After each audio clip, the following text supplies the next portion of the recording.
ladies and gentlemen, joining us just now on YouTube. We are a couple minutes from the Nintendo conference. Don't really expect much, to be 100% blunt, but, you know, I'm still going to cover it, still interested. There's a Treehouse event going over the next couple of days. I'm kind of hopeful that the Treehouse will start immediately after, because supposedly they're actually going to announce some real stuff at the Treehouse, and the Treehouse usually involves people actually sitting down and playing some goddamn games. So, you know, woo! For the moment, we're just kind of sitting here listening to some Oblivion music, and I am totally not playing Victoria 2 in the background. Nope. Getting ready for the American Civil War here. Yep.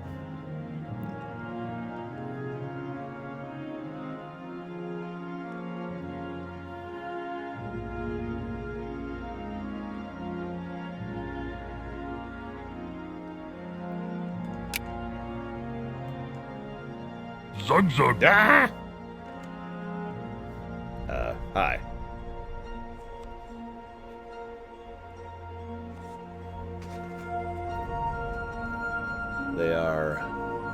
We're within a minute now of them starting. I'm going to kill the Oblivion music.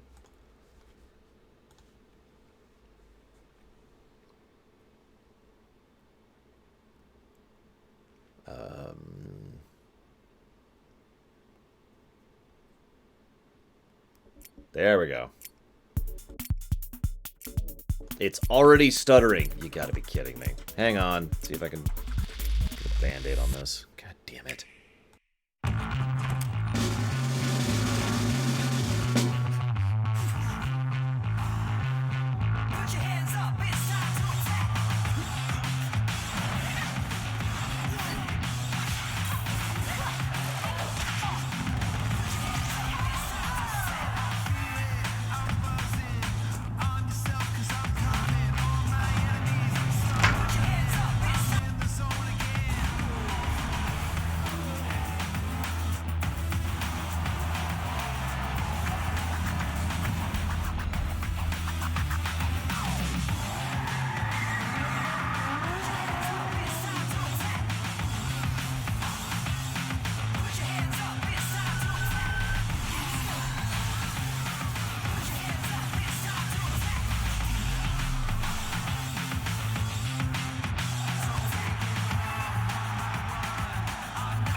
The game is fun.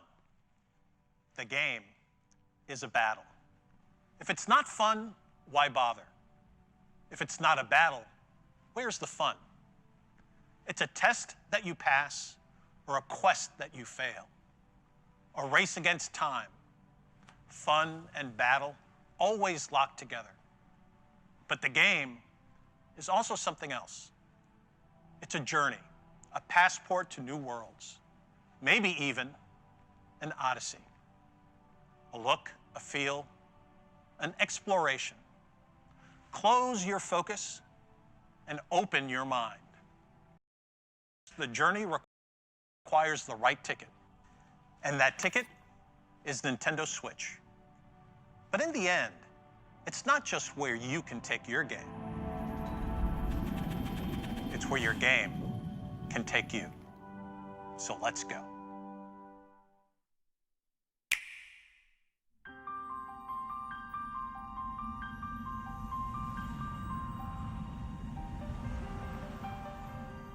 Story goes that when the world was young, everyone in Allrest lived on the World Tree, together with our Divine Father, the Architect. They called that paradise Elysium.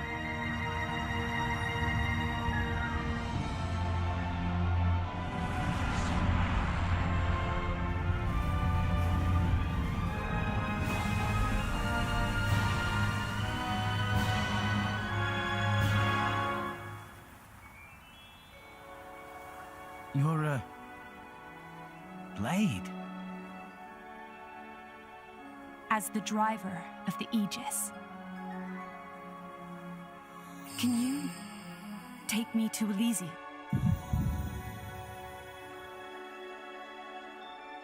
I'm in. Let's go to Elysium. I'll take you there myself.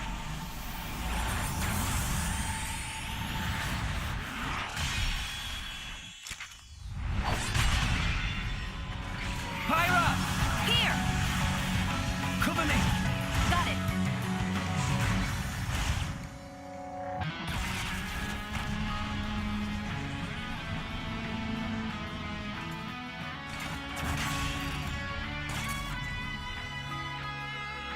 We'll show you. We'll show you what me and Pyra are made of. Take this! Now that you have come this far, there can be no turning back. You and that sword can't be! I'm guessing your goal is Elysium.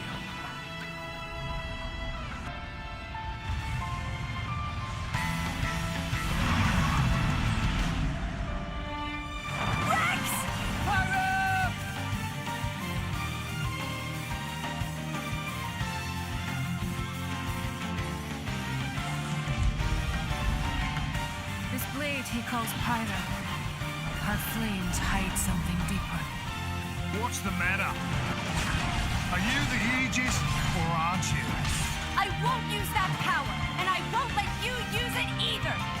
If you know what you desire, you will have to show it.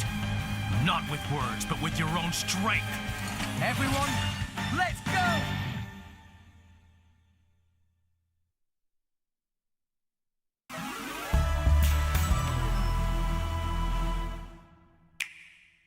Sometimes you need a hero. A sword swinging, fire wielding, stone cold hero with an insatiable appetite?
Hi everyone, I'm Shinya Takahashi from Nintendo. I hope you've been enjoying the journey with Nintendo Switch so far. When I found out that Nintendo Switch is being accepted by video game fans from all over the world as a home console that could be taken with you anywhere, I felt so relieved. Take Switch outside, come together, and share the experience. This idea was how we hoped people would play with Nintendo Switch. But people are coming up with many creative ways to play, in all kinds of places, in many more ways than we expected. This summer, Nintendo and its third-party partners will release many multiplayer games that can be played anytime, anywhere, and with anyone. We hope there will be many heated competitions that will be ignited by Nintendo Switch. Now, we'll continue our look at even more new game worlds for Nintendo Switch. But before we do, there is one announcement we'd like to share from our very special friend. Please take a look. Hi everyone, I'm Tsunekazu Ishihara from the Pokemon Company. Just the other day, we announced that Pokken Tournament Deluxe is coming to Nintendo Switch. This is the latest version of the premier Pokemon fighting game. Two people can dive right into battle using two Joy-Con controllers, so you can experience heated Pokemon battles with just one Nintendo Switch console. There are some fresh additions, including new Pokemon, and this deluxe version of the game will be on display at E3 for attendees to play. I have one more announcement. Game Freak has begun developing a core RPG Pokemon title on Nintendo Switch. It may not release for more than a year, but we hope you'll look forward to it all the same.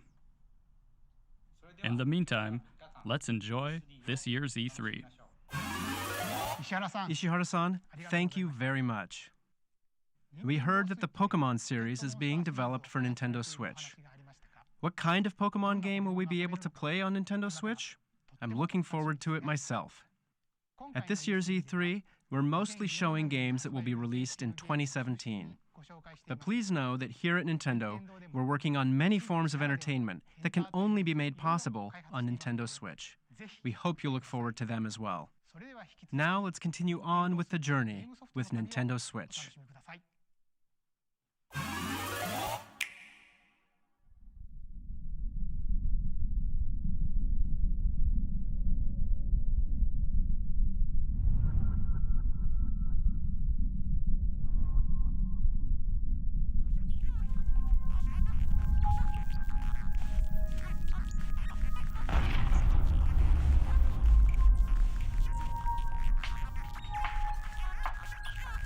What?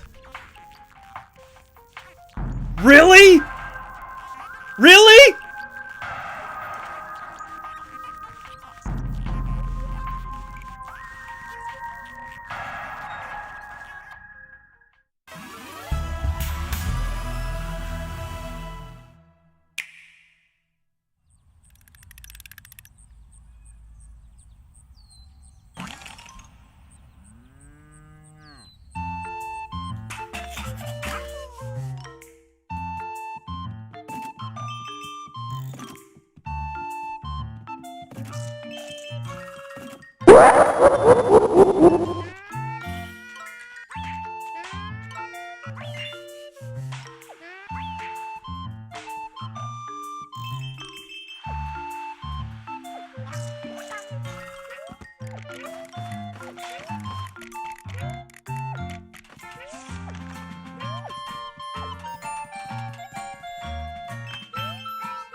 Mother's in danger!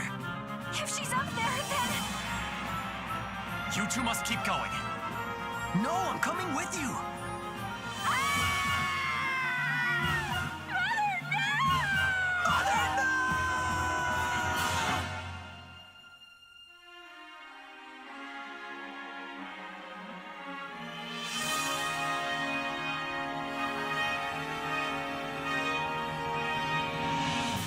I am Marth, the Prince of Altea. We've come here to save you. Remember that you can rely on your friends. We're with you. Get it together, you two. If you can't do this, who can? You fought your way this far. There's nothing you two can't do. No matter the danger, we can overcome it if we're working together. All right, let's move out.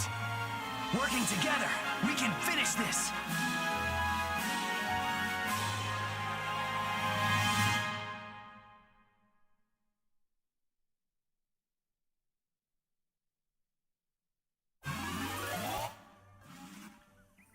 Hi there, I'm the Legend of Zelda series producer, Eiji Aonuma. You may have already heard about it during Bethesda's showcase that was held a few days ago. It was announced that select Zelda items will appear in the Nintendo Switch version of Skyrim. I'm really looking forward to exploring Skyrim with the Master Sword in hand. Oh, when did this Master Sword get in my hand? Next up, we'll take a look at the DLC packs for The Legend of Zelda Breath of the Wild. Let us take you on a new Hyrule adventure.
Oh.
What did you think? I actually have one more announcement that I'd like to share. The 4 champions that appeared in The Legend of Zelda Breath of the Wild will be available as amiibo. The Zora champion, Mipha. The Goron champion, Daruk. The Rito champion, Rivali. And the Gerudo champion, Urbosa. you'll be able to use these 4 amiibo in The Legend of Zelda: Breath of the Wild. Of course, you'll be able to use these in the DLC packs that you just saw, so please look forward to them. This changes the game. Travel the world. Bring people together. Play anywhere with anyone. If video gaming is a journey, then anywhere has to include a stop right here in LA during E3. This is Magic Week, where booths buzz and channels glow, where the game worlds you've heard about suddenly spring into life. And this summer, a new kind of heated competition ignites right on Nintendo Switch. It kicks off later today with the Splatoon 2 World Inkling Invitational, which brings teams from the Americas, Europe, Australia, New Zealand, and Japan to see whose colorful skills are the best. Tomorrow, the Pokken Invitational will be held.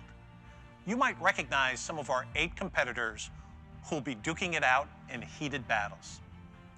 Later on Wednesday, we'll see 8 players throw punches in the fun and competitive game ARMS, which launches later this week. 4 of our players will be pros, and the other 4 will be E3 attendees who rise to the top by battling on the show floor. If you're going to E3, we hope you'll accept the challenge. And no matter where you are, be sure to catch up with Nintendo Treehouse Live at E3 for all the details and news about Nintendo Switch and Nintendo 3DS. But now, there are a few more worlds left to visit on our journey before we land in the booth.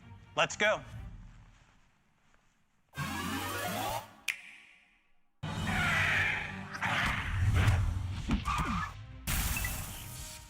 Ubisoft is proud to announce its new Rabbids game, Mario plus Rabbids Kingdom Battle, and it will be developed exclusively for the Nintendo Switch. The Rabbids' crazy personalities and unpredictable behavior will shine as they arrive in a reimagined and twisted Mushroom Kingdom. They will surprise you in this tactical adventure filled with combat and exploration. Mario and his friends will join them in an epic quest to put the kingdom back in order. We can't wait for you to play the game on August 29th.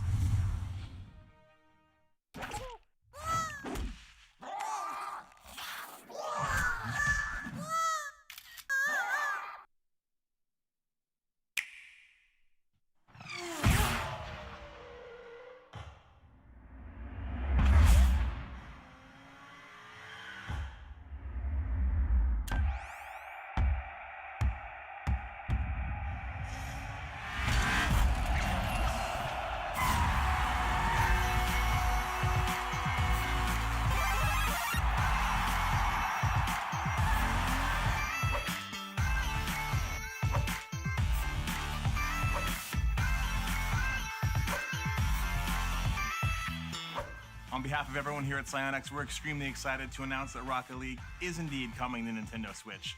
We know that both the Rocket League and Switch communities have wanted it, and now we're going to release it, complete with cross-network support that lets you play against opponents on other platforms. The Switch version will have all the features and modes we've released thus far, plus exclusives like local wireless multiplayer, Mario and Luigi hats for customizing your car, and new exclusive cars we'll talk about later this year. Look for Rocket League on Nintendo Switch this holiday.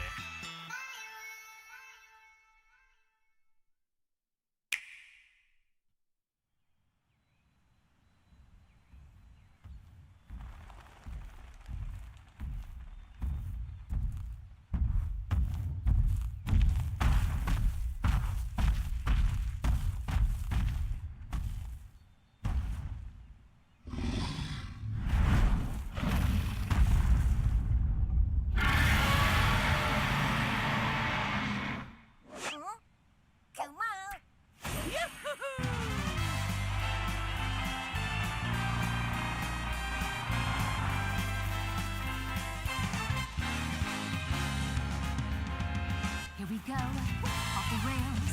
But you know it's time to raise our sails. It's freedom like you never knew. 20 flags or a pass. Say the word, I'll be there in a flash. You could say my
I think it's safe to talk.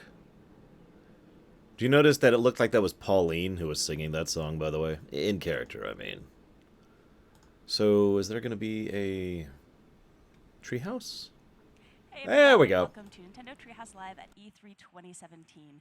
We're back for another year. Audio We've got quality. A lot of great games Up, down. for you and a lot of special guests swinging by as well. But to get things kicked off, we're going to take another look at Super Mario Odyssey. Just saw the video in the spotlight. It's going to be coming out on October 27th, really soon. And we're going to take a look at some gameplay. I'm Sam from the Treehouse, joined by my colleagues from the Treehouse, Rob, and Scott on the end. And we have some very special guests with us for this segment. We've got the game's producer, Koizumi-san, and the game's director, Motakura-san. Thank you both so much for joining us today. はい。今日来ていただきありがとうございました。はい、楽しみにしてました。 Really looking forward to it. So I know folks are probably really excited to get into gameplay, but before we jump in, there were a lot of really cool reveals in that video, and I think folks are going to be really interested in all the different directions that you're taking this game.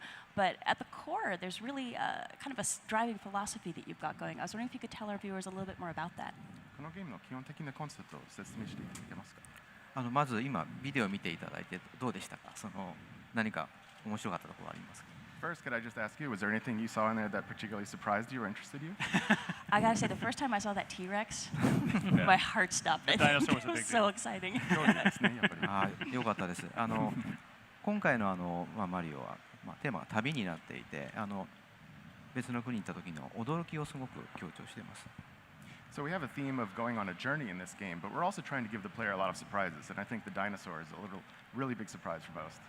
マリオシリーズってマリオが持っているその分かりやすさであるとか、可愛らしさであるとか、誰でも分かるような共感というもので、今まで作ってきて、今もこれも入ってるんですけども、今回は特に旅の驚きっていうことをすごく、盛り込みたいので、驚きというテーマを、体験もそうだし、ビジュアルもそうだし、たくさん詰め込んでます。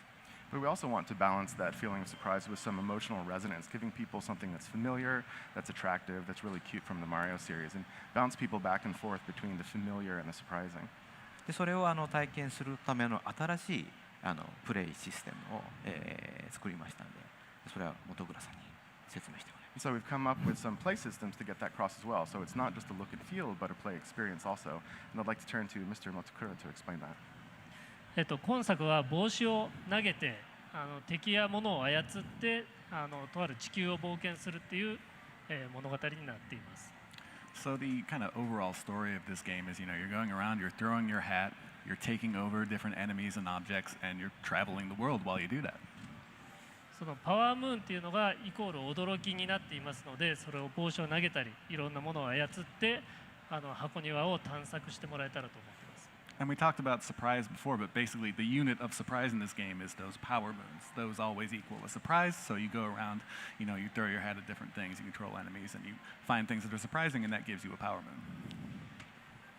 Right on, so let's get into some gameplay. Rob, you're going to take us into New Donk City. I am. First, I'd like to take a quick look at the Odyssey, for which the game is named. It's the ship that Mario uses to travel the world, and it's powered by these power moons, so you keep needing additional thresholds of them to get onto the next kingdom. And just to show off a little bit of the new moves, obviously there's the hat throw. You can make it stay in place, which is sometimes valuable. It can grab things for you.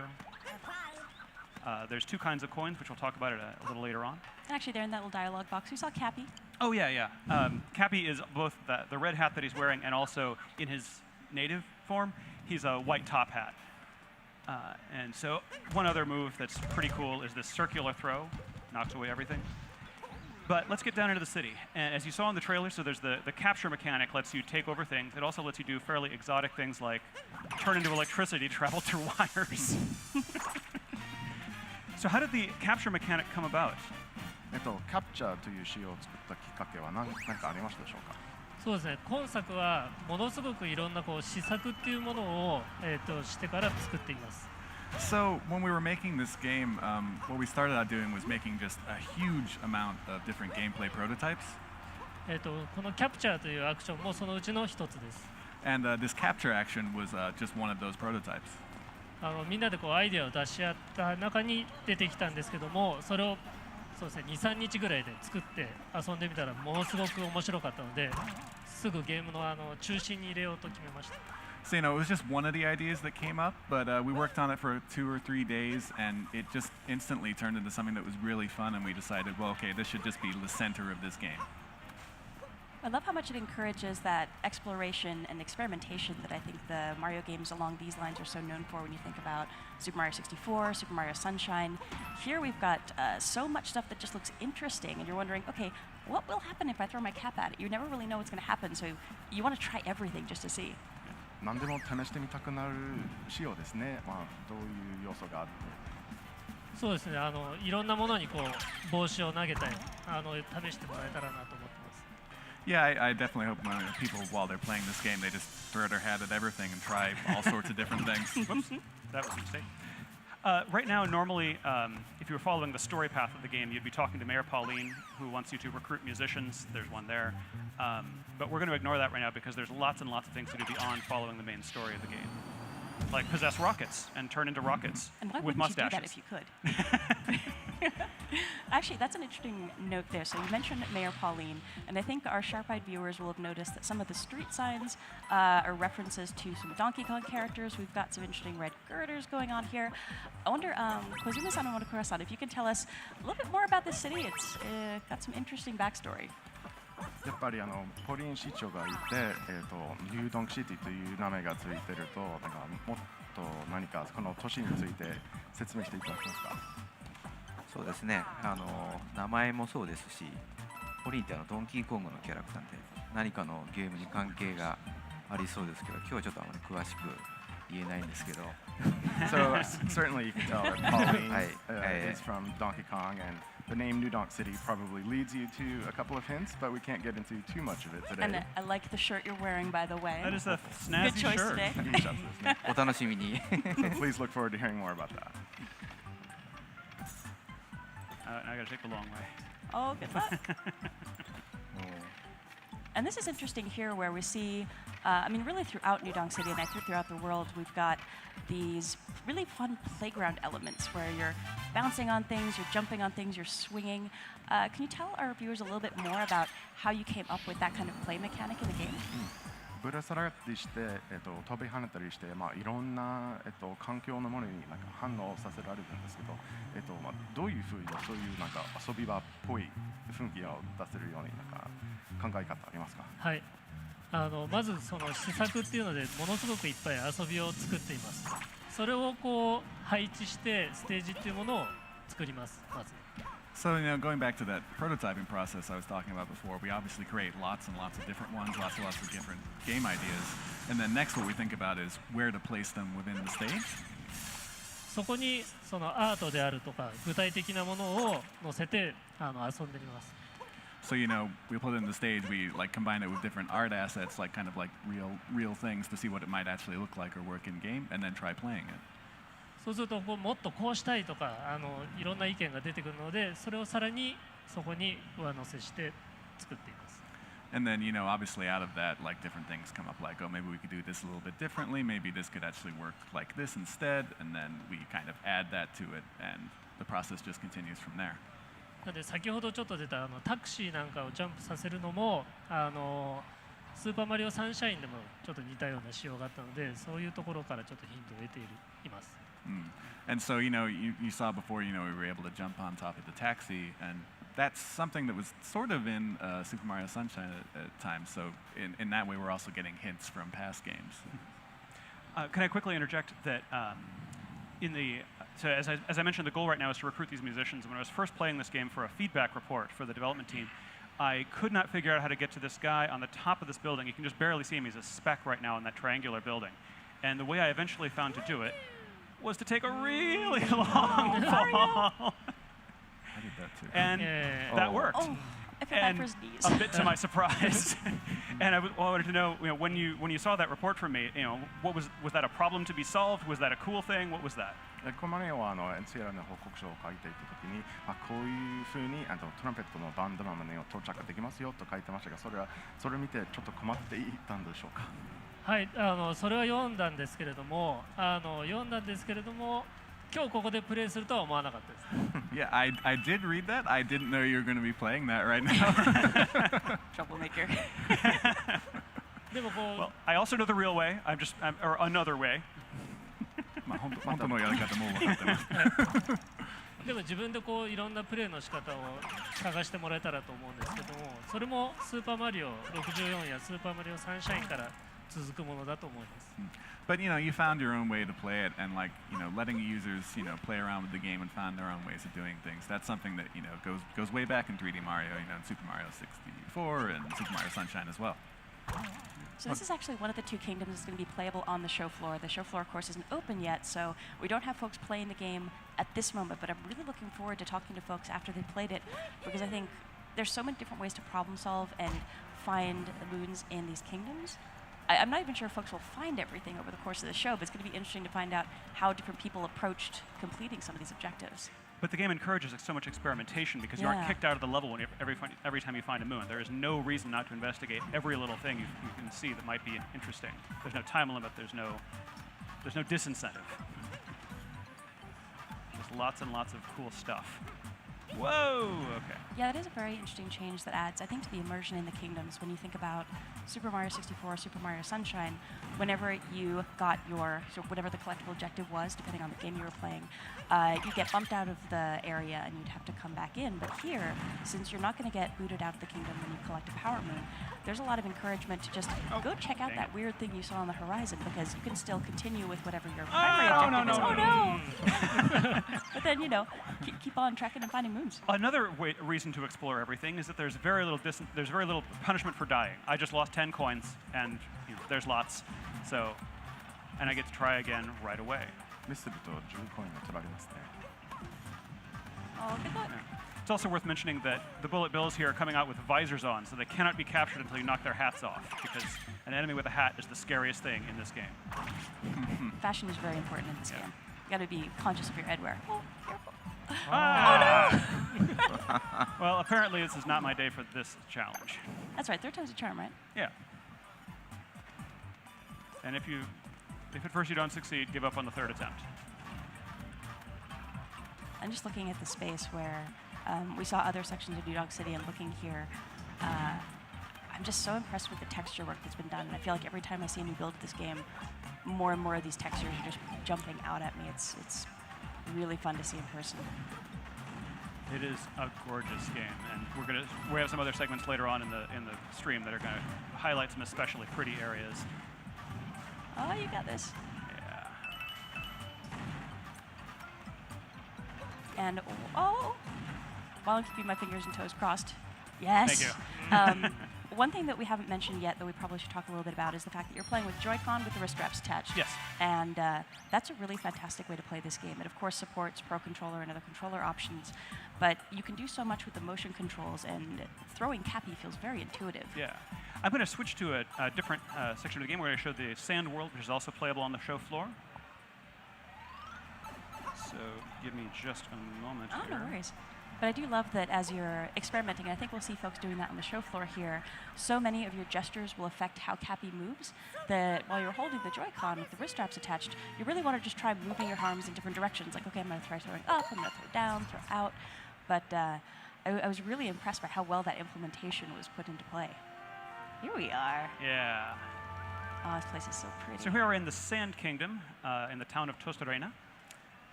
And they had a problem now because it's all frozen. Everything is cold for reasons, of course, that Mario will eventually solve. Yeah, actually, if you hang still for a second, we can show his little idle animation when he's cold. Oh, yeah. Really cute. Oh, he's cold. I love the locals here, too. Yeah, I think he's distracted by the local dancing around, but I think if he's by himself, then he really shivers. Oh, poor Mario. Yeah. So let's see here. One thing I did want to show off is, so as we mentioned, there's 2 kinds of coins in this game. And for I believe the first time in the mainline Mario series, you can actually buy things with your coins. And I wanted to ask the developers how that came up, that currency should be worth currency. なんでコインで買い物できるようにしたいと思ったんでしょうか。はい、今回はコインを本当にお金として扱おうと思いました。So we wanted, coins to be used as coins in this game. Actually, use them as money. 外国に行った時にその国のお金ってすごいなんか印象に残ってないですか。And I think I think you'll agree, if you go to, a foreign land, one of the things that makes the biggest impression on you is the currency. これ使えるのとか思ったりしないですか？ You kind of look at it and you think, wait, is this real? Can I use this? 今回はマリオもいろんな国を旅しますので、その国その国のコインというものを用意しています。And since, Mario is going around to all these different kingdoms in this game, we wanted to make sure that there was a currency for each one. 要素はコレクトするコインの要素になっていますので、集めたものでコスチュームを変えたり、お土産を買うことができます。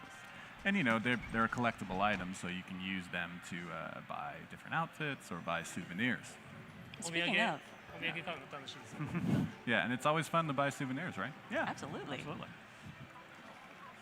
And speaking of shopping, we are now in Crazy Cap. So there's two kinds of coins, as we mentioned. The purple ones are unique to the local kingdom. The yellow ones can be used in any shop. I'm going to buy, because the guy at the door said maybe I should, I'm not living up to their dress code, maybe I should buy some clothes to fit in better. I'm going to buy a local sombrero and poncho. And wait till you see how adorable Mario looks.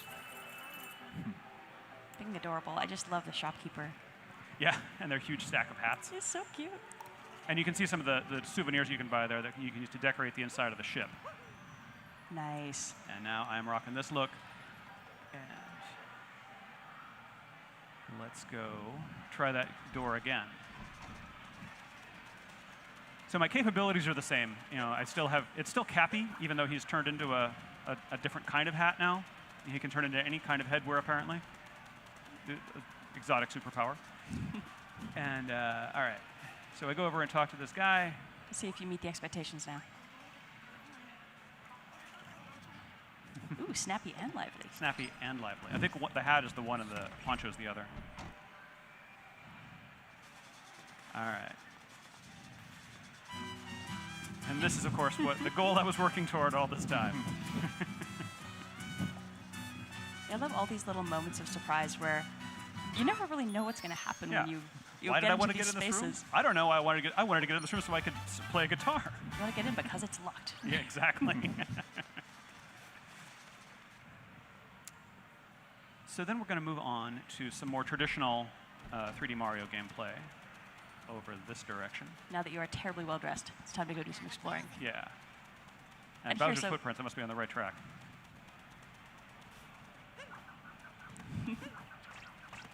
So notice that while using the motion controls, I can actually use the little homing function on the hat more easily. It is possible with the button controls only, but it's much more difficult. All right, the classic Goomba. Yeah. And let's just do a big one for that. And yeah. And that's, I guess, something folks are probably noticing here. So you're not capturing those Goomba. It's not every single enemy that's capturable. That's true. You've got to find the special ones. Yeah. And a lot of it's having a good eye and just experimenting a lot with your cap. I think they're a shade bigger, the ones you can capture, but I'm not positive about that. So Nice. bullet bills, of course, are useful because you can fly with them.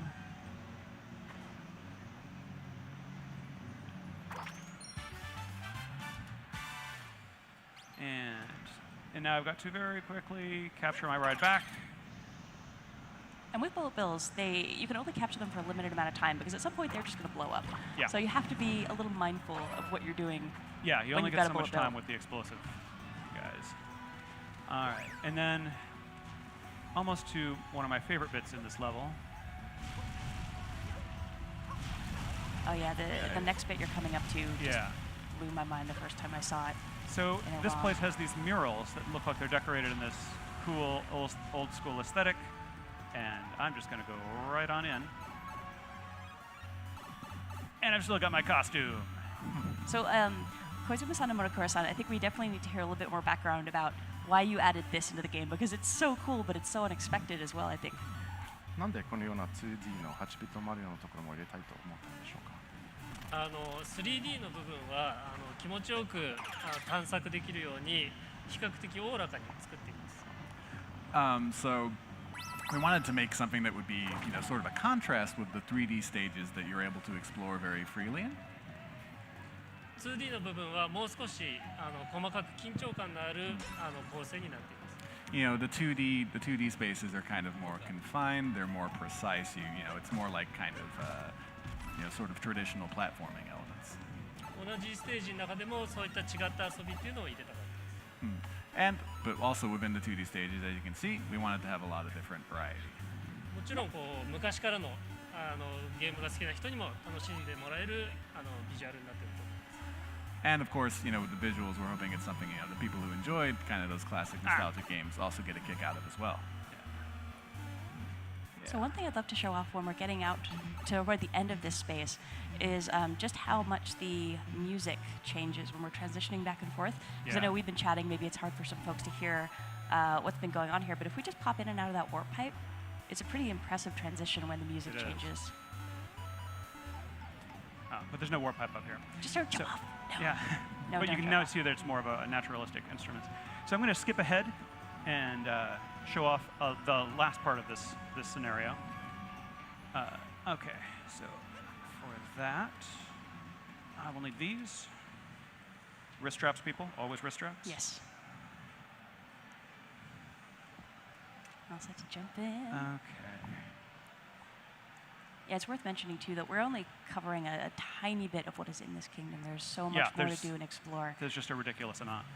All right, so here we are. This is much later in the level. I'm still got my snappy outfit though, and watch these bullet bills transition out of the 2D, and then I'm going to use one to break open this wall. So another thing that's really handy about the bullet bills as a capture target that you'll see here, when you're trying to target for really precision flying, it's got a little bit of a headlamp. I'm doomed. That's okay. But it's got a little bit of a headlamp, so you can kind of use that to line yourself up. It's super handy.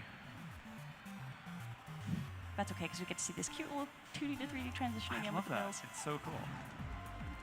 All right. All right, you got this. All right, here we go. And with bullet bills, you can also give yourself little speed bursts as well. Shaking the Joy-Con will let you go a little bit further. So it's worth experimenting once you get a feel for the timing of how long a bullet bill will last. It's kind of like driving a car that doesn't have any brake pedal. You can go faster, you can steer, but that's all you can do. And all right, so up here we're about to confront one of the Brutals, and folks may have seen them in our original teaser trailer for this game. They are an evil wedding planning firm, and I'd love to hear more from the developers about how they came to be and what your favorite Brutal is. ブライダルズという団体がこのペコンを企画してるグループらしいですけど、なんか一番気に入りのブライダルズは誰かいますか？そうですね。彼らはクッパに、雇われてクッパの結婚式を成功させようとしています。So they've, as you kind of said, they've been employed by Bowser. They're in charge of making sure his wedding goes off without a hitch. なので結構仕事をきっちりするタイプですね。They're very serious about their work. Respect that. Their work ethic is admirable. なので真ん中にいるちょっと背の低い同じような帽子をかぶったようなキャラクターがいるんですけれども、それがリーダーなので僕はそのトッパーというキャラクターがお気に入りです。And my favorite is Topper, the kind of shorter one who has that green top hat. Yeah, guy in green. Yeah, Topper. How about you, Kozumi-san? Do you have a favorite? 小泉さんもなんかキリンのカラー。そうですね。ちょうど今出てるのがハリエットっていうその可愛いウサギさんの、キャラクターなんですけども、なんか可愛い香りしてるのに結構凶暴なんでそのコントラストがすごい面白いなと思ってます。 This is really good timing because the character I like the most is the one you're fighting right now, Harriet. She has this great contrast between her cute appearance and like how devilish she is. She's sort of like the tricky little sister of the group here. Her attacks are really fun to watch as well, especially when she starts flying around.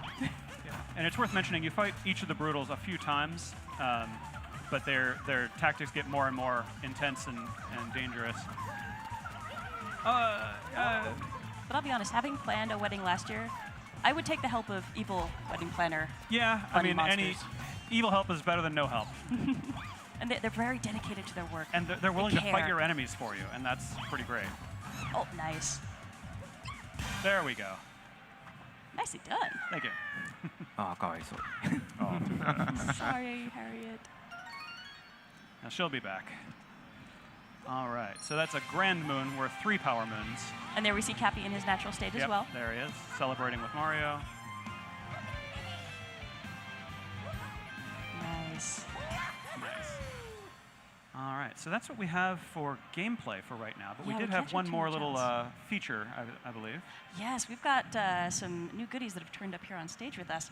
So these are the amiibo for the game. We've got Princess Peach, Bowser, and Mario in their wedding outfits. And I just need to ask you guys about the development process for these because the detail of the sculpting is incredible. It must have been a very interesting process getting these to the state they're in here. このアミーバはすごいなんか細かい作り方になっているようですので、それについてちょっと説明していただけますか。はい、ヒロインであるピーチ姫をより可愛く魅力的に作っています。So first of all, we've got our heroine Peach, and we wanted to make sure that she just looked, absolutely stunning. あとクッパとマリオもそのお相手であることに十分なビジュアルとしてデザインしています。 And then from there, we have Mario and Bowser as well, and we had to make sure that, in terms of visuals, they weren't going to lose out. They gotta would be keep up. up, Yeah, yeah. they got to keep up. Yeah. あとこのポージングっていうのも今回のテーマに合わせて物語性を持たせているのが特徴になっています。 And another characteristic of these is that the posing is very kind of directly linked with the story and what's going to be happening in the game. Yeah, Mario's got kind of a humble bow thing going, and Bowser's kind of looking like, I own the world. And I think Bowser looks pretty dapper here, though. Yeah. But it is really amazing. I don't know how close we can get the camera here. We got a better look here, but in person, the texture, where some of them have almost like a pearlized kind of texture, and there's a lot of subtlety with the different kinds of fabric. You can really see a lot of nuance for these amiibo. I'm really looking forward to people seeing them in person. Yeah, they're gorgeous. And I wonder, at this point, is there anything you'd like to share about the functionality of amiibo for our viewers? そしてアミーボの機能性について何か説明していただけますか。ですね。アミーボはコスチュームを手に入れることができたり、あとはゲームの中でのお助け機能として活用することができます。So you'll be able to use the amiibo to get different costumes within the game, and then they'll also have kind of an assist function. And we do have existing amiibo that are supported as well. I think we'll be talking more about that at a later point. But I think that's all we're allowed to show for right now, unfortunately. Right now. We'll be showing more of this game later on Yes, in we'll the definitely do stream, that. of course. But Motokura-san and Kozumi-san, thank you again so much for joining us here and sharing some of the insight about the development process of the game. 今日来ていただきありがとうございました。ありがとうございました。ありがとうございました。Thank you very much. And folks who are watching, thank you so much for joining us. We're going to be back in a few seconds here with our next segment, so please don't go anywhere.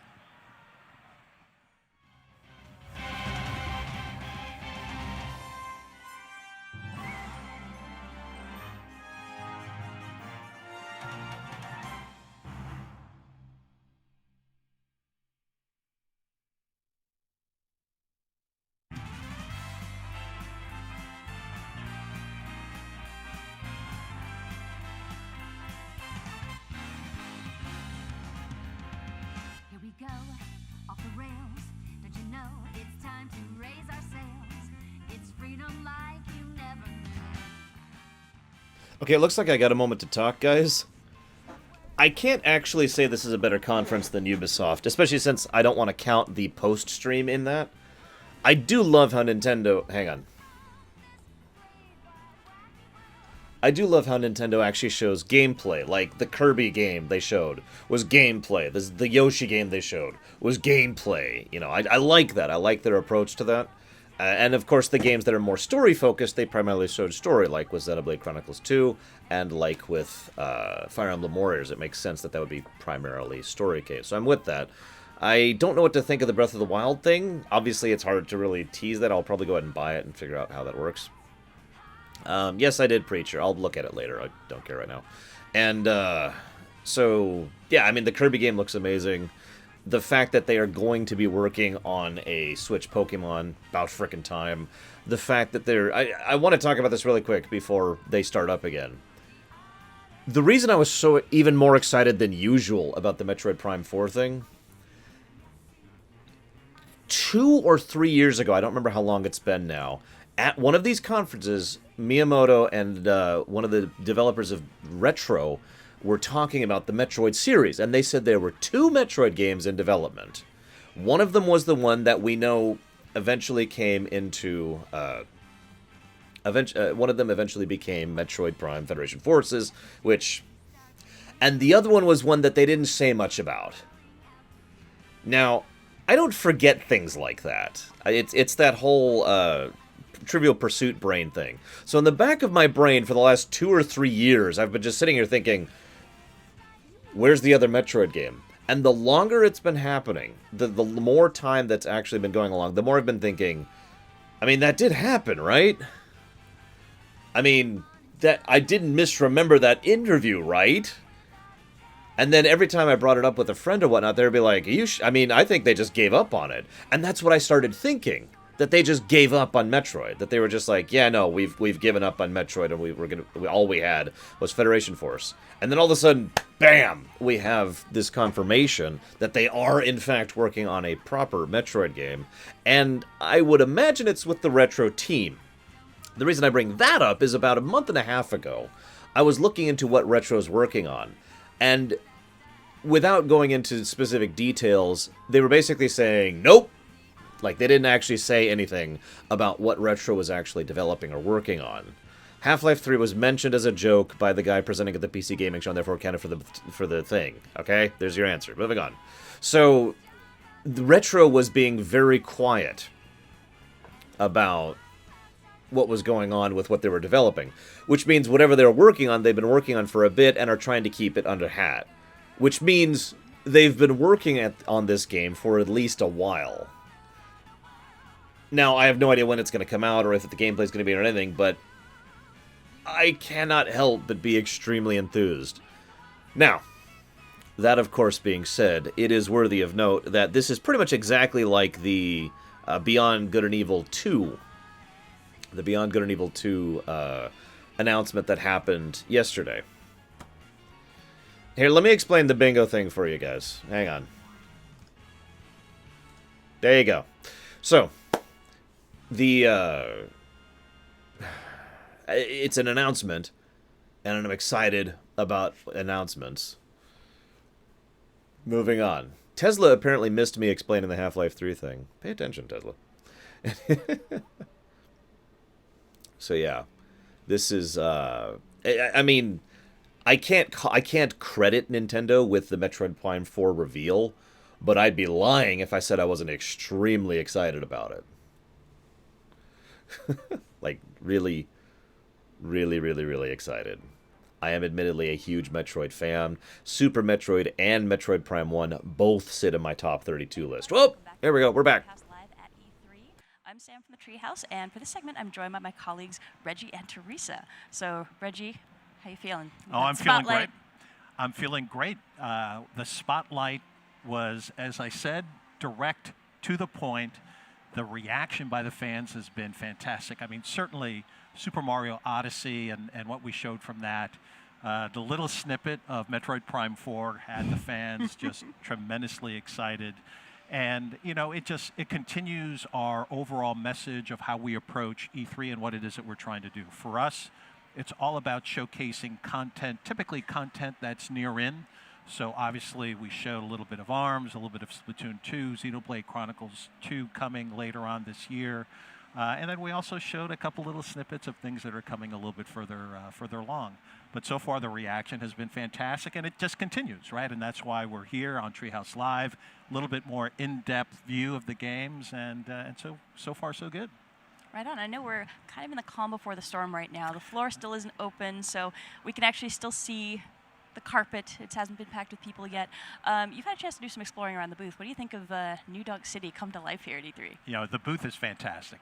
The team that we have that works on the booth design and the look and the feel, both from a NOA perspective as well as with the headquarter team at NCL, every year they are outdoing themselves. Last year it was the takeover with Breath of the Wild. This year it's all about New Donk City and creating an environment for consumers to really go deep into the game. About half of the booth is all about Super Mario Odyssey. The other half, we're showcasing all of our other content, including third-party content. We're showing FIFA 18 out on the floor. So it's a great booth. And as you say, this is the calm before the storm. Just as I was coming in earlier, there are already thousands of people out there just waiting to come in. And typically, when the doors open, it's like the running of the bulls, and they all come crashing into our booth. So it's going to be fantastic. Nice. I remember last year we were down on the ground floor, and you could actually feel the rumble in the ground when people started coming in. That's right. It's going to be fun. When It's going to be exciting. But again, for us, the spotlight was a focus on Nintendo Switch games. What people don't understand is that as we construct our overall presence at E3, we're very thoughtful around what's the best way to show content. And so Nintendo 3DS is going to play a key role here on Treehouse Live. We've got content that we'll be showing today. We've got content that we'll be showing really throughout the 3 days that we're here. And it's important that the fans at home and our consumers understand that Nintendo 3DS is still a vibrant part of our business. Obviously, with Pokemon Ultra Sun, Pokemon Ultra Moon that was announced last week, that's going to be a fantastic holiday driver for us. We've got other great games coming, and what people don't realize is that Nintendo 3DS was the only platform that grew last year in 2016 versus 2015. The only one. That's pretty impressive. And we've sold 66 million globally of Nintendo 3DS. Again, more than any other platform in this generation. People don't know that. I've got my handy-dandy new 2DS XL, and obviously in continuing to showcase new hardware. For us, it's all about continuing to drive that momentum. It's nice that the family keeps growing. And now we've got this adorable little member to add to it as well. It is Exactly. really pretty. It is really pretty, and it really showcases great. I'm playing Miitopia, right? One of the fun things about my job is I get to play the games early. I'm playing Miitopia. I've got Mii's of Mr. Aonuma, Mr. Miyamoto, Mr. Koizumi is in there.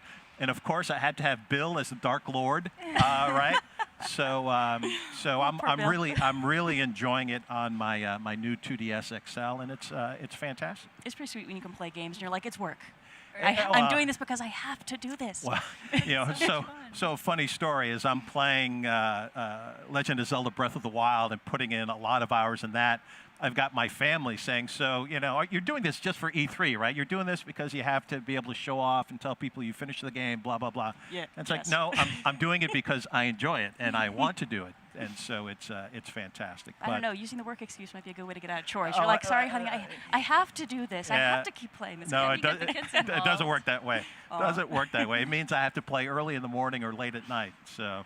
But and actually thinking of other things that we've got going on in the booth here and just over the course of E3, we probably should touch a little bit on the tournament activity we've going on, because right below us there's a pretty boss stage that has been constructed.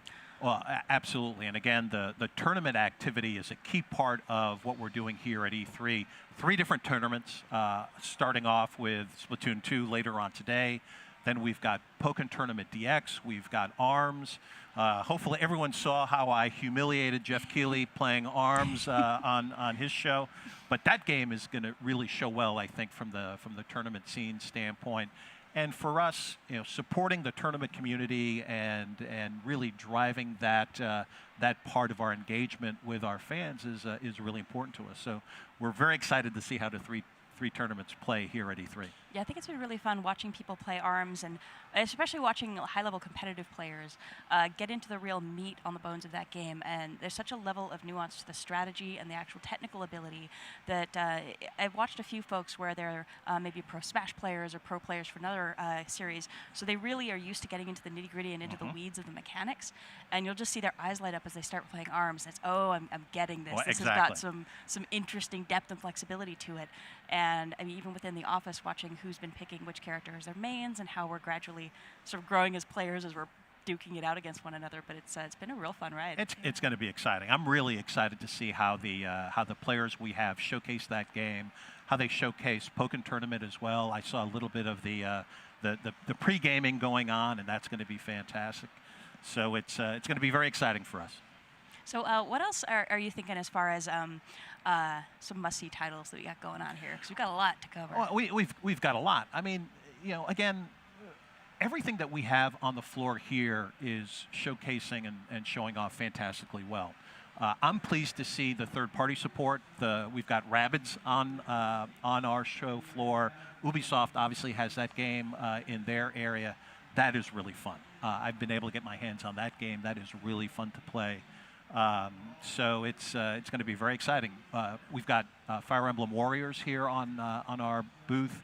That game is showcasing well. Really, everything we have shows so well, and I'm really thrilled to see what we're doing with third party as well.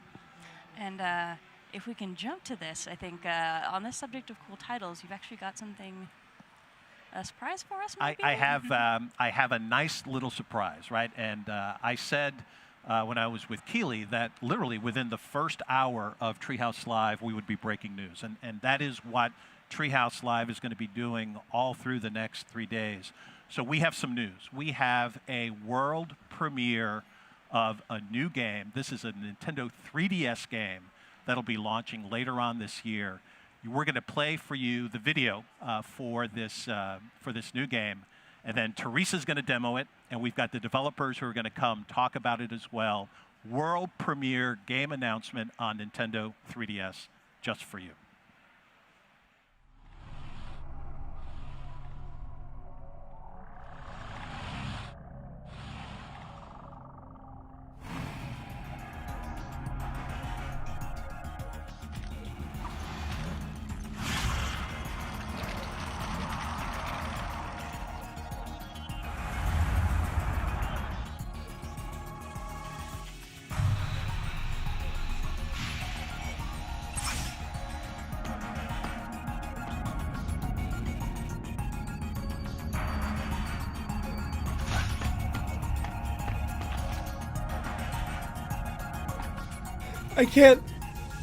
I don't even know what to say. Holy crap. 2? And they're gonna show off gameplay of it. It's the 2D one! It's the 2D one!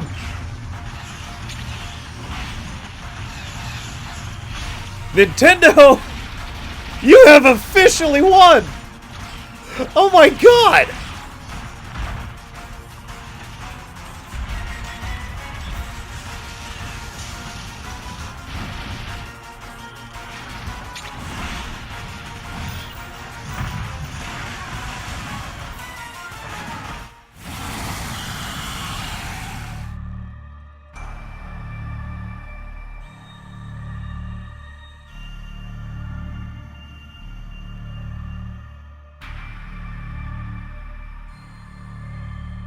Yeah, it looks like a remake of Metroid 2. Looks like a proper remake of Metroid 2. Well, surprise. Yes, I am so excited to actually talk about this game. Yes, so welcome back, everyone, to Nintendo Treehouse Live at E3. I'm Audrey. I'm here with Teresa and Tim, and we have 2 very special guests with us. We have Sakamoto-san, the legendary creator of the Metroid series, as well as Jose from Mercury Steam. So thank you so much for joining us today.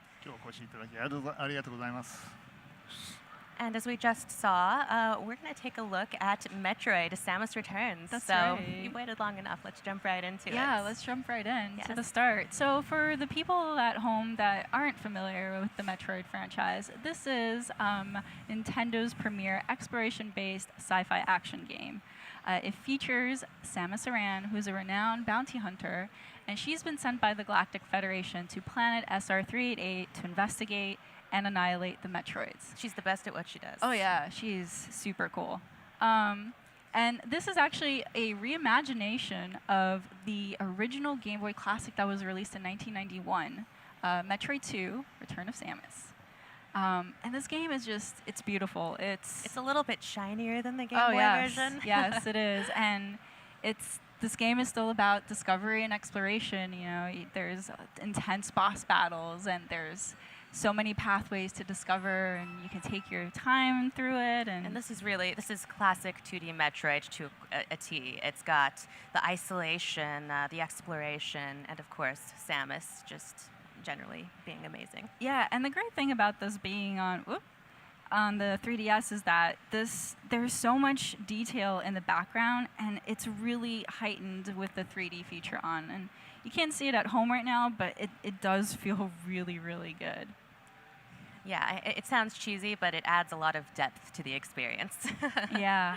Oh, and something I want to actually show here on the show floor. So, in the past, Samus was able to aim at 45-degree angles, but now she has this whole range of motion, which really allows for precision here.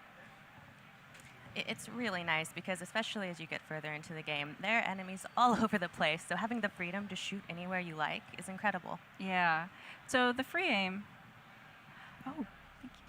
So the free aim here is also really cool here, where when I'm actually moving it, and I actually have an enemy on sight and target, the audio cue will change, and also that it will highlight in red. So again, it allows for a little bit more precision here. Yeah, it's still up to you to aim precisely, but that nice visual indicator is just very helpful. Yeah, and Samus here has her very basic abilities, and so as I keep exploring and seeing new environments, I'll hopefully gather new abilities to upgrade my suit.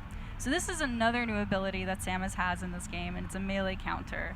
And if I time it appropriately and immediately shoot, I do a critical hit on the enemy.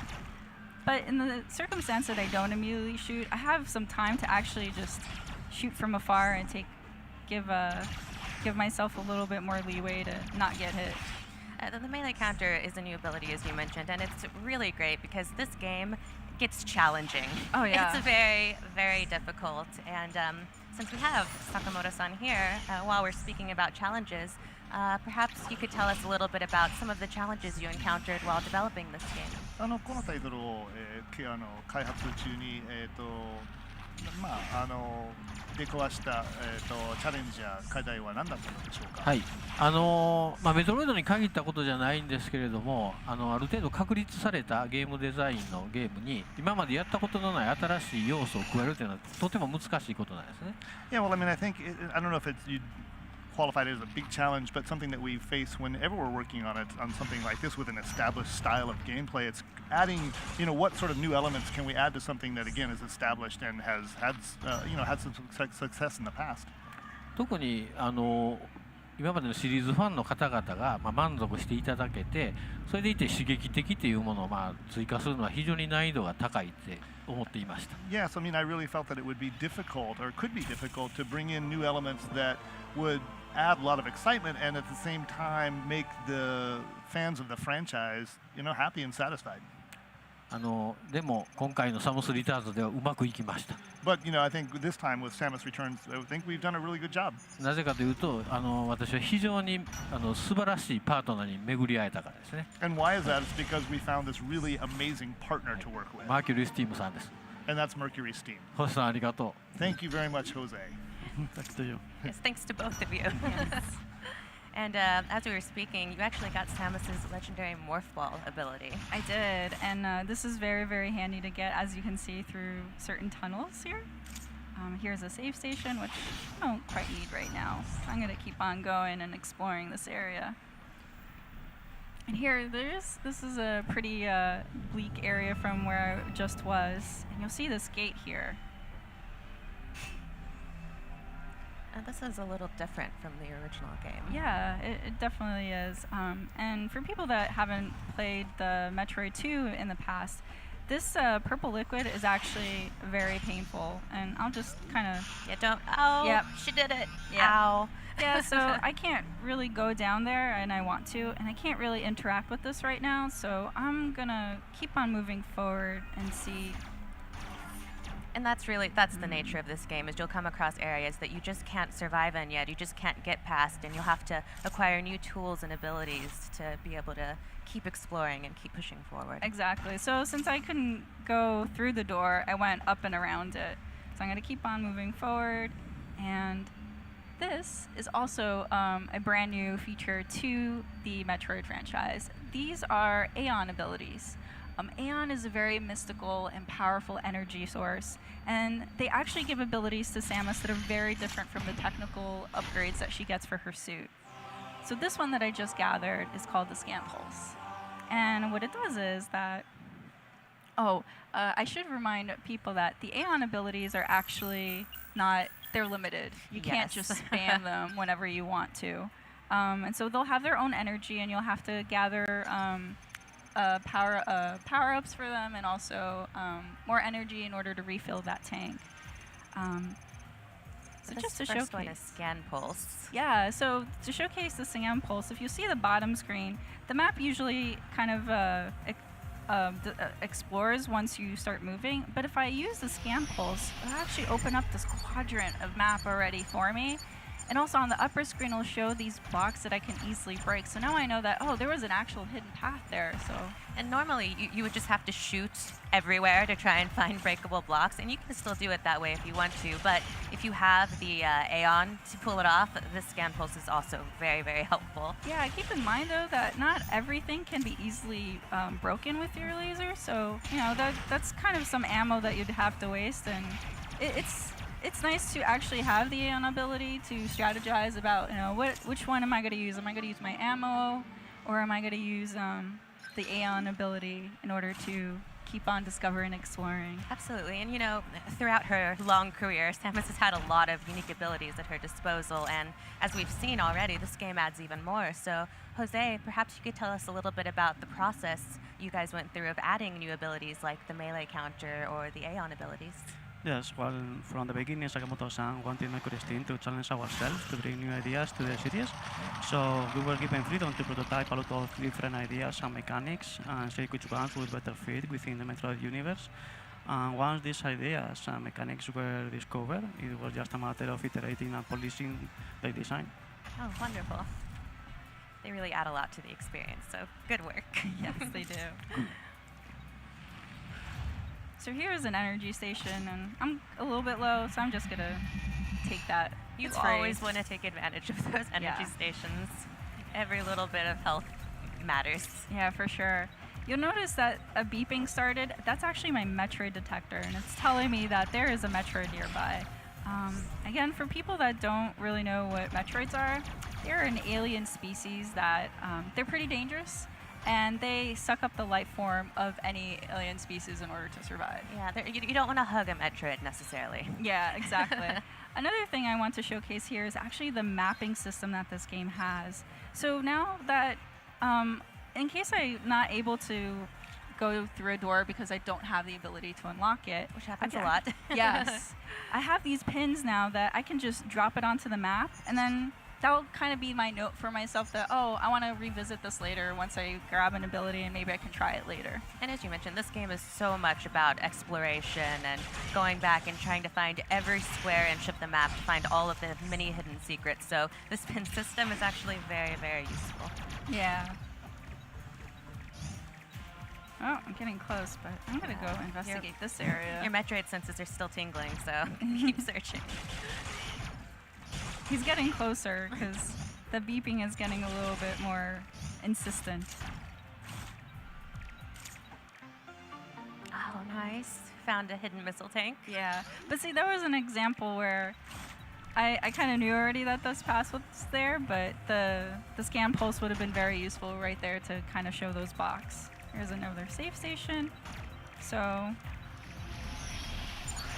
see, there we go. Scan pulse told me that that block is breakable, but I can't shoot it. So I'm going to try a missile instead.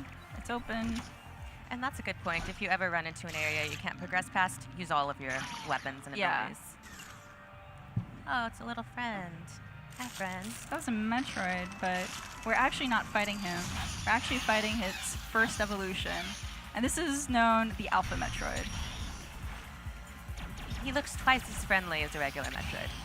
So if I time it correctly, I can actually melee counter him, and it gives me an advantage to actually hit him for more damage. You'll also see that he'll drop these little sparks.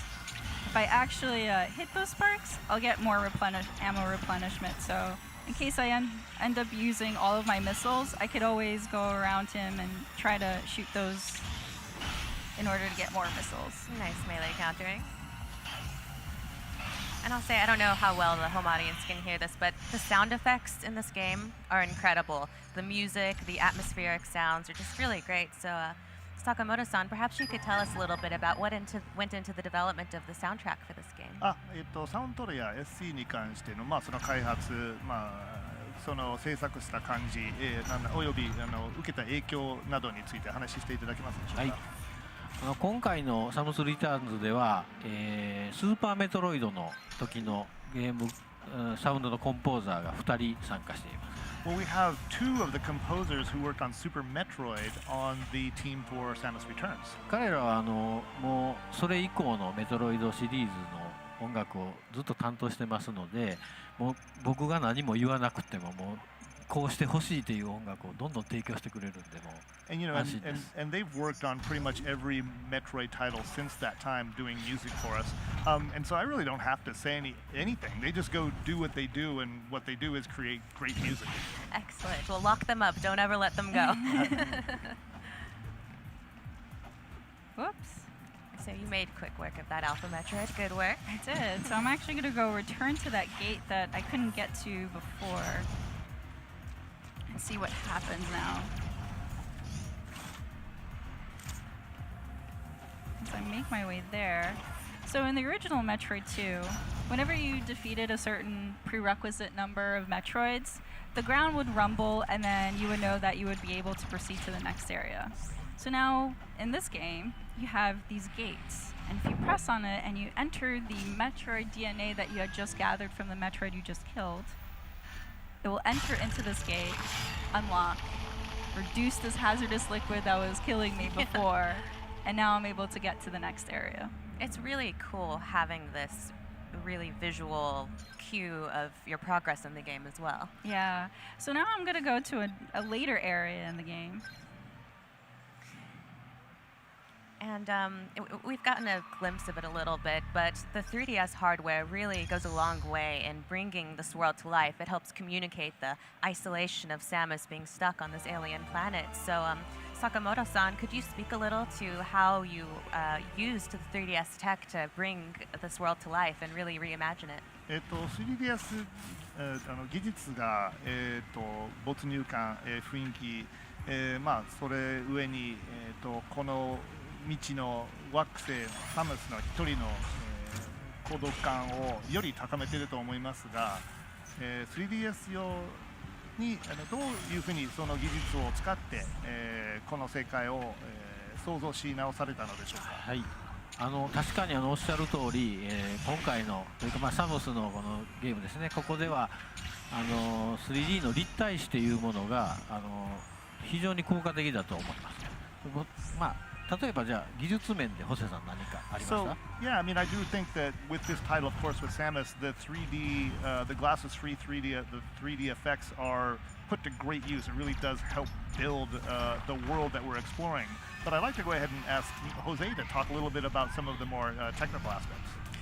Yes, it was very clear to us from the beginning that if we wanted to convey to the player the greatness of the inner depths of the planet and the past glory of the social civilization, we had to provide a big sense of scale thanks to the depth given by the 3DS capabilities. So we wanted to reflect this from early on in the development process, this scale, through the first initial concept arts. Thank you so much. Oh, and you've gotten yourself in trouble, Teresa. I always do. I ran into his room and he didn't like me being here. Oh, you woke him up from a nap. Don't do that. But I'm stuck here until he gives me leave. And now's not the time to play with it necessarily, but I wanted to point out that you also got your spider ball upgrade. That's right, and I also got bombs here. So these are actually very handy for taking him out. Oh my gosh. So while you play with your new friend, this is obviously an enemy from the original game, and that brings to mind the fact that all of the enemies have actually been redesigned for this version. So, Jose, perhaps you could tell us a little bit about what the process was for redesigning the enemies from the original game. Yes, we wanted to respect the visual design of the regular enemies as much as possible, but we had to adapt their attacks, movements, and behaviors so they could fit with our new gameplay, and without making them lose much of their original feel in the process. And as for the Metroids, they were the stars of the show, along with Samus in the original game, and this we wanted also to be the same in our game. And they suffer a massive overhaul from the visuals of the original game and in their gameplay mechanics. And also we wanted to clearly show the transition in the live forms from one Metroid to another. And this is something that is very clearly reflected in the movements, behaviors, and attacks. Thank you. And good work, Teresa. Oh, thank you. So I could actually take the spider ball, and the spider ball is actually an ability here that's very, very unique to Metroid 2. But I'm actually going to do a very hard technique that I am not doing very good right now. I swear I practiced this. The bomb jump. Oh no. All right, well, let's Metroid try. fans have spent hours trying to get to the craziest places using bomb jump. Oh no. But as you're trying to work your way around this map, that also brings me to the point that a lot of the maps have been redesigned for the new system. So, Jose, can you speak a little to the process of redesigning the maps as well? Yes, we wanted to respect as much as possible the original layout of the original game because it has such a distinct structure within the Metroid series. And well, we wanted to add a lot of new series or new things because we wanted to be felt also new. And we added lots of sections different from the original game because we wanted to accommodate all of our gameplay needs. And also we wanted the game to be more, the exploration to be more dynamic and diverse than in the original game, introducing some classic abilities from other games in the series but that were not present in the original game. And also we added some new, of course, special abilities that are unique to this title. So the combination of both made us realize some very interesting situations regarding level design for players to actively figure out their way forward in new ways. Thank you. Actually, before I take this elevator, I want to show this. This is also a new feature to Metroid Samus Returns, and it's a teleport station. This actually helps a lot with the mobility of the game, where instead of backtracking all the way through previous areas, you could actually use the teleport to quickly jump into a new area. And this actually really helps when you're trying to gather some items that you weren't able to in the past or explore new pathways that you weren't able to before. I'm not going to take it right now. I'm actually going to go back and take this elevator to a new area. But you're right, it's such a huge addition to the game, being able to more quickly get to the areas you've already been to and find all those juicy secrets you weren't able to get at before. Well, because like gathering all these items, it actually rewards you in the end because it does get more difficult really as hard. you further get into the planet, and the baddies do get really hard. So you definitely want to get all those upgrades and the items, and it rewards you. But you can also choose not to if you want a challenge. So I've visited previous lava rooms before, so I know that this red door looks a little bit dangerous, but I'm gonna go in anyway just to show. You're a rebel. Yeah, it hurts. Yeah, I don't want that. Okay, so I'm gonna actually use the scan pulse because I see there's something up there, and I'm pretty sure there's a pathway, but just to make sure. While you have the Aeon energy, might as well. There we go. Excellent. So we're gonna go up here. I love how if you had just shot up above you, it would have looked like there wasn't anything to break. So Yeah. it's actually good that you used the scan pulse right there. Yeah, I have gotten lost more than once. Here's another suit upgrade. Oh, I love this. This does feel really good. This animation's Really epic. nice. And I love how vibrant the colors are. It's just, this world is so Metroid, so beautifully Yeah. Metroid.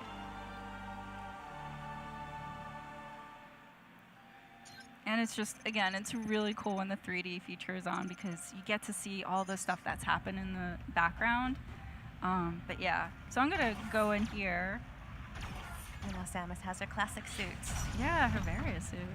So I can't go here, so let's try going back to the way we came from. Whoops. Oh, that was close. That was close. That was very close. I like to play dangerously. And now you can survive the very, Yes. very hot So lava. we're gonna explore this room now. And we could always go back and explore other lava rooms to see what we missed. I have to point out that this is all one planet, this is all SR388, but look how different the environments are. It's a big planet. Oh, so yeah. There's a lot of different areas And and, there's a lot of variety. so much variety, yeah. And every area is just so colorful and unique on its own. So here I'm going to show a new Aeon ability called Lightning Armor. And what it does, it gives this green glow to Samus, but also overcharges my melee and lets me go through enemies without taking much damage. But it does take away from my Aeon pool. And so I want to actually save it in case I need it later. Yeah, every time you get hit, it actually makes your Aeon gauge go down. So you That's right. can't just run foolishly through a group of enemies unless you want to feel a lot of pain. Yeah, so here's another door that I'm unfortunately not able to get in through, so I'm going to do another pin here. But I'm also going to show here, there's this information screen that will actually, it will show different items that are shown in the map, and if you're not quite sure what that icon means, it will actually tell you here. And it'll actually unlock too once you've discovered it and you know how to interact with it. So definitely keep an eye on these because these are actually really informative. It'll help you remember what you already know. Yeah. And we've already seen a few new Chozo artifacts, but that brings me to the question. Sakamoto-san, can you tell us a little bit about the decision to integrate more Chozo artifacts into this version of the game? 他のメトロイドゲームに比べて、この作品は、より多く彫像の作り出したものがあると思いますが、その背景について教えていただけますか。はい、このゲームの舞台になっている SR388 という惑星は彫像文明が栄えて、そして滅んでしまったという非常に謎を秘めた舞台なんですね。So, this game is set on SR388, and it's a planet that was home to the Chozo civilization at one point, and so it saw the Chozo flourish, and it also saw them crumble. So this whole area has this historical background of being a place just sort of filled with lots of riddles. なので彫像文明の遺跡であるとかそういったものがたくさん、はい、あるわけですね。So that's why you see all of these again Chozo ruins that you mentioned throughout the game. サムスリターンズ遊んでいただくとその文明の謎がある程度わかるんじゃないかなと思って。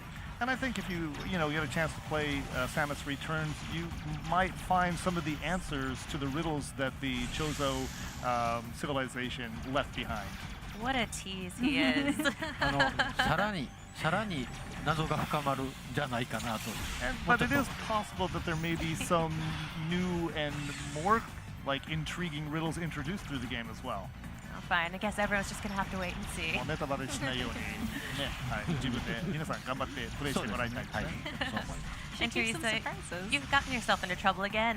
I did. So this is the second evolution of the Metroid species. This is the Gamma. I was able to do a counter melee on him finally as he came up close to me. But I'm also going to use Ice Beam because it seems to be really weak to his nucleus. So I'm just going to keep on attacking him. But yeah, he's got a dynamic set of moves. He's swooping down on me. He's throwing electricity on me.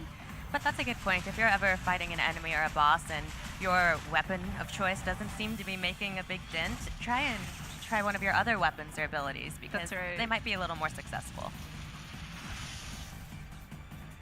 And since I'm a little bit low on health, I'm going to feel safer if I put on my lightning armor. So I'm just going to go here. Oh. Come on, buddy. You've made him mad. Yeah, he is not happy with me.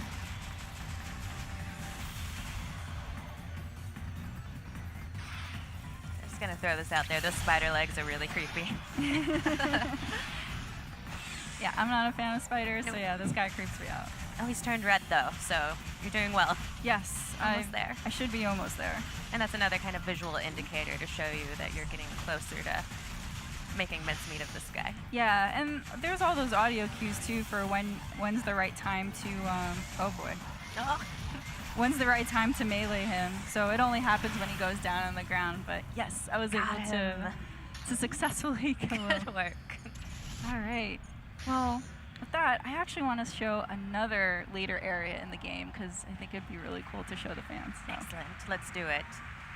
So while you switch to your other save file, Sakamoto-san and Jose, we were hoping you could tell us a little bit about how you went about balancing this game, because there's obviously a lot of abilities, and it must have been difficult to balance making them feel useful to players without taking away from the challenge. やはり新しい要素をゲームに追加するとそのバランス取るのが大変難しいと思います。やはり十分な能力を提供したいけれども簡単になりすぎたら困るし、どうやってそのバランスを取ったのでしょうか。はい、そうですね。やっぱり強力な武器っていうのは使うと爽快ですし、お客さんも使いたいでしょうし、我々もどんどん使っていただけというのはあります。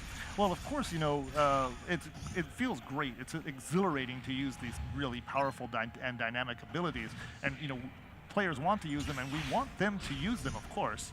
ただそれをやたら使ってしまうとゲームがすごく簡単になりすぎたりとか、あと新鮮味が失われたり緊張感が失われていったりして、どんどん刺激がなくなっていって価値が下がってしまうという懸念があるわけです。But one of the things we have to be careful of is if we overuse them, if we make them too powerful, it reduces some of the tension that you feel in the game, and it sort of has the counter effect of actually reducing the excitement and sort of again that thrill that we want players to feel. So again, it's a really delicate balance. サムスリターンズでいうとビームバーストっていうその連射ができる機能があって、これが一番その例に今打ちましたね。これのバランスと非常に難しくて、やはり消費量であるとかその効果であるとかその供給量、このバランスをうまく整えるのに非常にチューニングを繰り返しまして、マーキュリースティームさんにもいろいろとご迷惑をかけたんじゃないかなと思います。Well, yeah, and I think a good example of some of the difficulty in that fine tuning is what we just saw on screen. It's just this beam burst. And what's difficult again about finding that balance is you have to measure the effect of the weapon, and you also have to take into consideration the amount of energy uses and the supply of energy that's available to you, and trying to come up with again a balance that works throughout the game and keeps all of those factors in mind. It can be quite challenging. I think we put quite a load on Mercury's team and having them do that, but I think they did a remarkably good job. Yes, I completely agree with Sakamoto-san's words. It was difficult to balance the new abilities, not only because they can be used alone, but only because they can be used in combination between them, and also they can be combined with the classic abilities too. So at the end, it was pretty tough, but we, however, are very confident that we finally found the best possible balance for all players to fully enjoy them. I think you achieved a great balance, and trust me, it's still difficult. Alright, so my Metroid detector went off again. And this is the Gamma Husk, so I'm pretty sure I'm not going to be facing him. Maybe it's something cuddlier. Hey, little guy. Or maybe not. Yeah, maybe not. So this is the next evolution. This is the Zeta, and he's pretty gnarly. I'm not a big fan of him. And as Sakamoto-san was saying that about the beam burst, I actually wanted to showcase this other Aeon ability because it is so it's so cool and it feels really powerful. Oh, and I missed my moment to the melee counter. He does so much damage too. He does. But I'm going to use a combination of abilities here, from missile to grapple to beam burst. You really have to be on your game with this guy because he switches up his patterns a lot. Oh, he does. He's hard to predict. And he's hard to predict, and he totally aims for me too. Like he's got me down. Nice. That's just a beautiful melee counter too. I love how it slows down time and it has that really cinematic presentation. Yes, it feels so epic and actiony, and I absolutely love it. And this is my least favorite move. This one gets me every time. Oh god. Oh. And now you died on purpose so that we could see Zero Suit Samus. She looks so elegant there. Beautiful, yes. So thank you. You're welcome. I aim to please. Yes. All right, I'm going to try this again. Yes, you can do this. We all believe in you. I'm going to skip the cutscene because I can. I'm going to, get right into that. All right. Nice melee counter right off the top. Well, he was nice enough to give it to me, so I'll take it. Yes.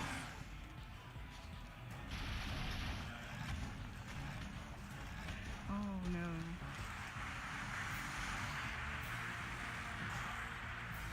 Get to the other side, so I got a good shot of his nucleus. You know, he's not invited to your birthday party anymore. No. He ruined it. I like green, but not in my face. No. Oh. And as we're showcasing here, the new abilities, your beam burst there, your lightning armor, they add to the experience, but as to the balance they were talking about earlier, they definitely don't make it easier. You have the ion gauge, and you can't spam these abilities at all. I mean, I think you're already out of them, so. Oh, again. It's all right. Third time's the charm. He's pretty strong. Yeah, He's pretty awful. I'm hopeful that this third time I can get it. Yes. You have the power of Samus at your disposal. I have all her abilities. All right, let's try this game.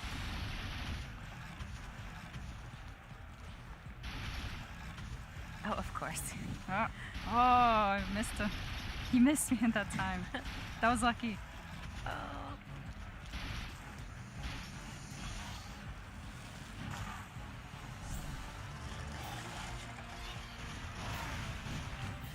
He's gonna feel that tomorrow. Hope so. So mean.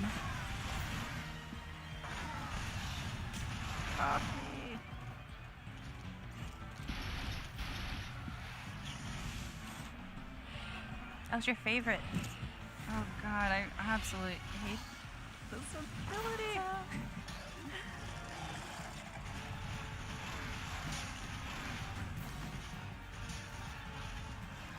You know, he's more afraid of you than you are of him.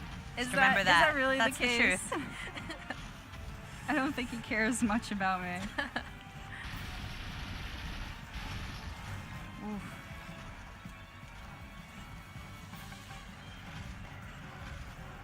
Oh boy.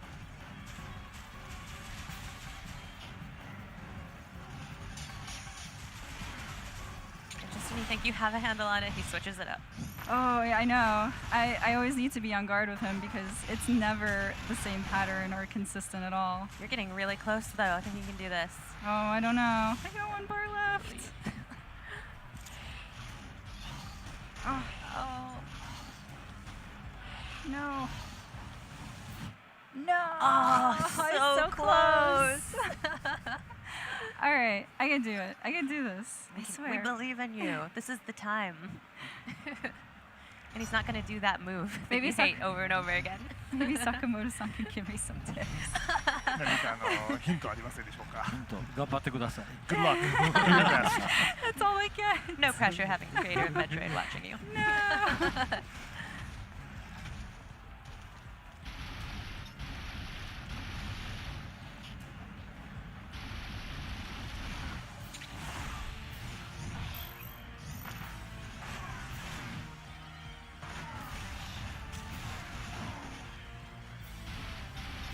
I love how dynamic the beam burst looks. It is. It feels so good.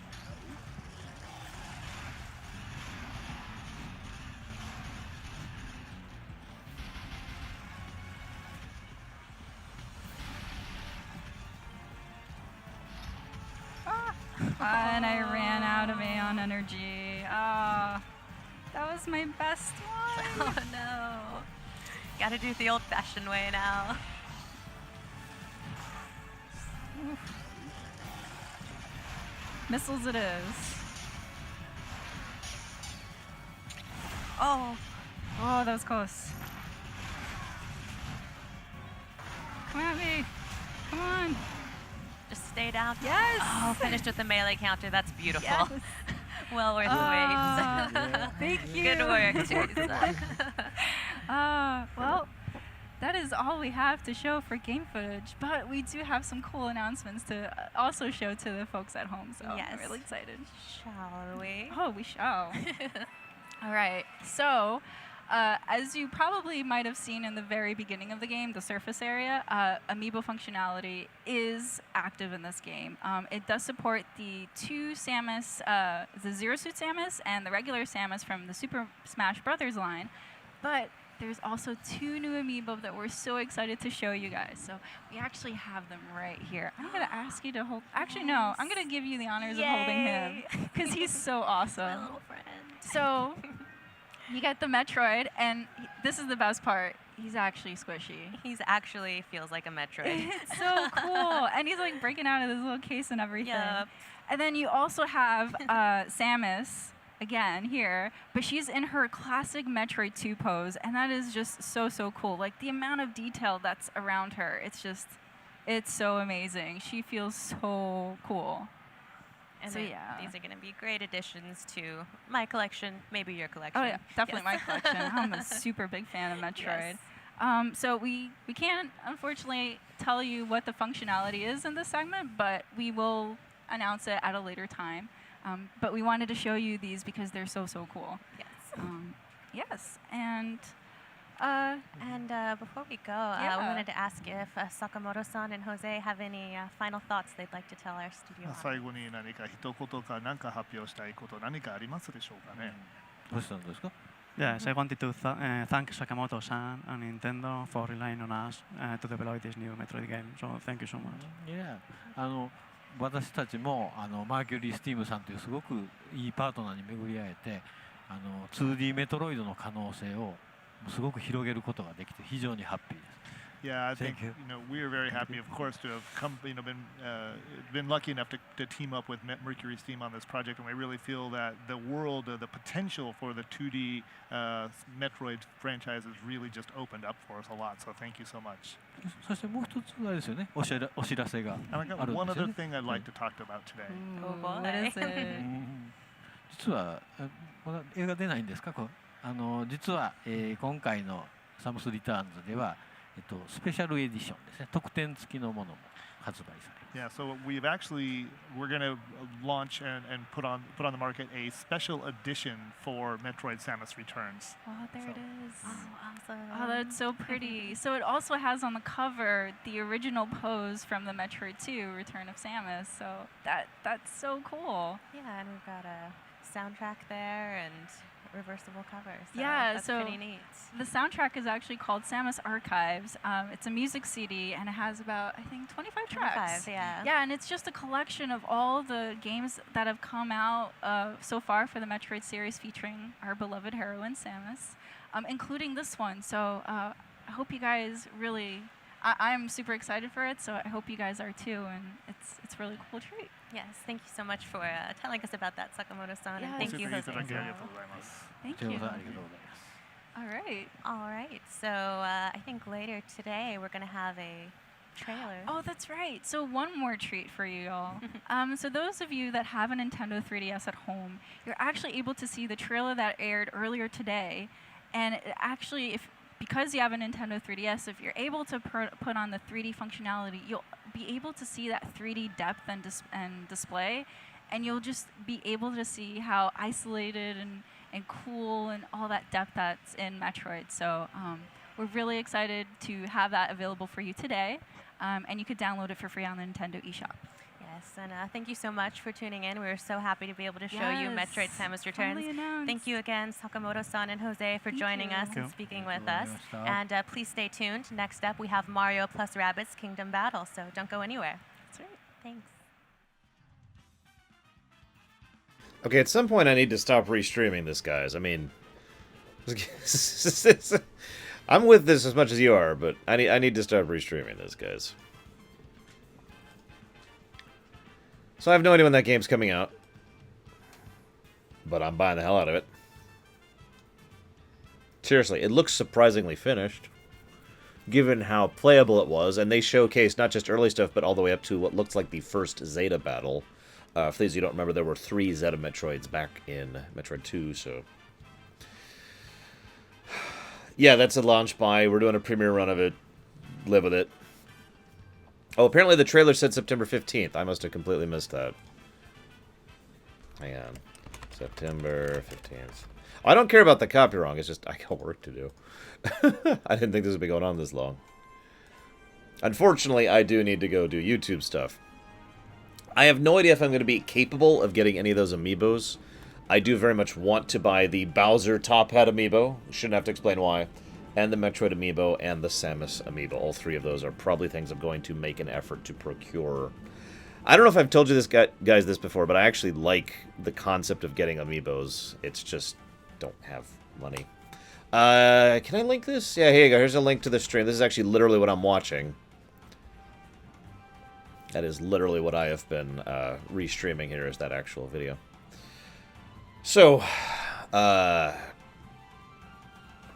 I don't actually... I mean, I'm going to do a wrap-up this coming Sunday at Lore Week, but, you know, Xenoblade Chronicles 2 looked amazing. Kirby looked amazing. Switch Pokemon I'm excited about the concept of. I really want to know more. Metroid Prime 4 we know nothing about. It looks like... Oh, this is actually something I wanted to talk about.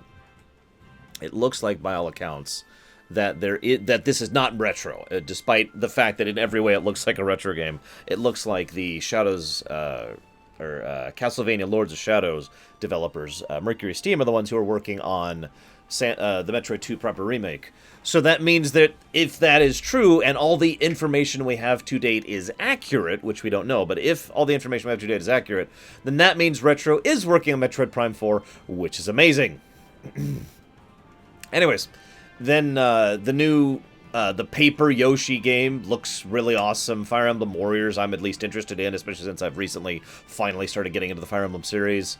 Mario Odyssey looks freaking amazing, and of course all the incredible gameplay we show for, I mean, they showed plenty of gameplay for Mario Odyssey and for Samus Returns, and that's awesome, and it looks a lot of fun. It looks so much fun, and it does qualify as proper remake. In addition to the additional content, they have new mechanics, new gameplay functionality, rather than just being a polished up, 3D graphics version of the original game, which would not qualify as a remake. That would simply be a remaster or a port.